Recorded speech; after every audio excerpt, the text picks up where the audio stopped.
Buenas noches, amigos. This is Leo with just good news. I'm not gonna speak Spanish, but I'm gonna try to speak your language in English. And I want to share an article, and that's very serious, but it's how God is looking at us. And just have joy with it. Oh, I disappoint God so terribly. Fortunately, God does not look all the time, or else he would wipe me off this earth crust with his lightning fire. God can never be pleased with me. That's how we often reason. However, the reason we have such actually inferior thoughts about God is because we judge God's opinion through our own judgment. We have listed all kinds of requirements and have started to comply with them. We then assess our final performance, and it turns out to be quite disappointing. So God's opinion must, in our view, be very unfavorable for us. Others come to the same conclusion because they equate God's opinion with public opinion of them. Okay, you can have really good friends who really wants the best for you, but their love is limited and imperfect. Sometimes friendship turns into hatred towards you, and sometimes you don't even know why. You disappoint your circle of friends. Then, according to you, God's opinion of you must also be very unfavorable. Hebrews 1 verse 3. Christ is radiance of God's glory. I have some water here. Just a second.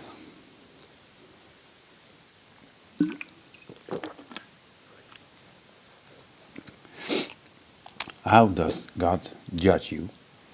From what point of view does God view you? What is His opinion of you? The Bible text, in the original text, gives an unambitious answer to that. The Greek word doxa here, translated glory, has a very clear first meaning in opinion, judgment, point of view, or estimate.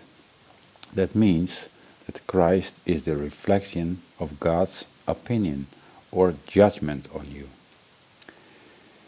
If you want to get to know the sun, you end up with the radiation of the sun or the sun rays. If you want to know in exactly the same way what God's opinion is about you, then you come to Christ Jesus. Have you found out how Christ dealt with sinners, harlots, and tax collectors in the Gospels? Do you see him eating with them to the horror of the spiritual leaders of the time? He did not reject them. He did not condemn them. He kept seeking a relationship with them. That is the reflection of God's opinion on you. So when you read about God's glory, in the future, think about God's opinion of love, affection and concern for you. Know that He absolutely loves you. He likes you so much. God really loves you very much. Now that's His opinion of you. That's God's opinion of me. We can enjoy this overflowing love and great grace to the fullest. That's how God is looking at us. That's his opinion, and that's all his love for us, for every single one of his entire creation. God was all by himself, and he will be all in all. And then that's the full circle of love. Now it's 12:30 in the morning. I think I'm gonna get some sleep. I wish you a wonderful Sunday. Enjoy whatever you're gonna do. Love, grace, and peace. See ya.